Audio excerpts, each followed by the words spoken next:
lim china amo na ten ni tin mi pa kathin lung hia lo chau zual china Krista tel lo chuan eng ma re ka lo ni lo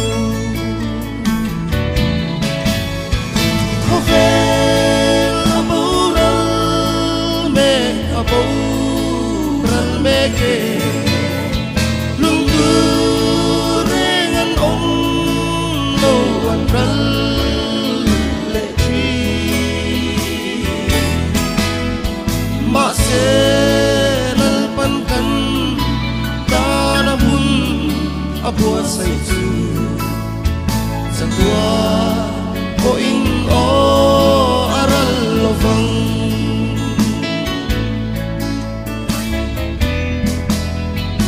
kati sa thin lung tu ai sam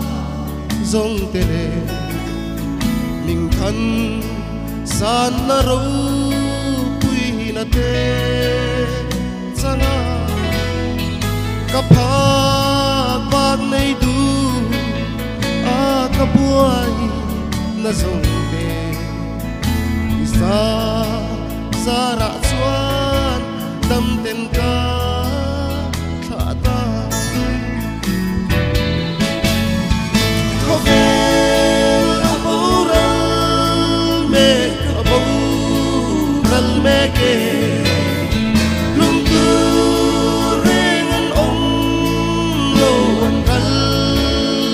le chi ma se lal pan kan abua sai chu sa tua ko in o aral lo vang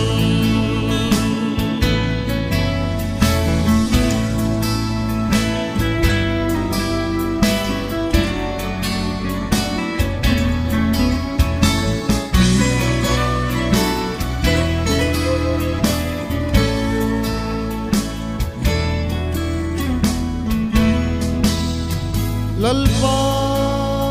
itharau thiang limpo na lo chuan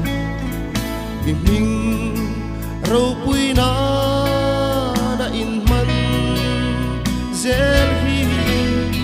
ban le lam vai mai o ahar ka ti chi itha rau thiang lim chuan min pon reng khovel abural me ke lung tu rengan om lo an kal le chi ma se lal pan kan abua sai chu sa tua ko in o aral vang sa tua ko in o aral vang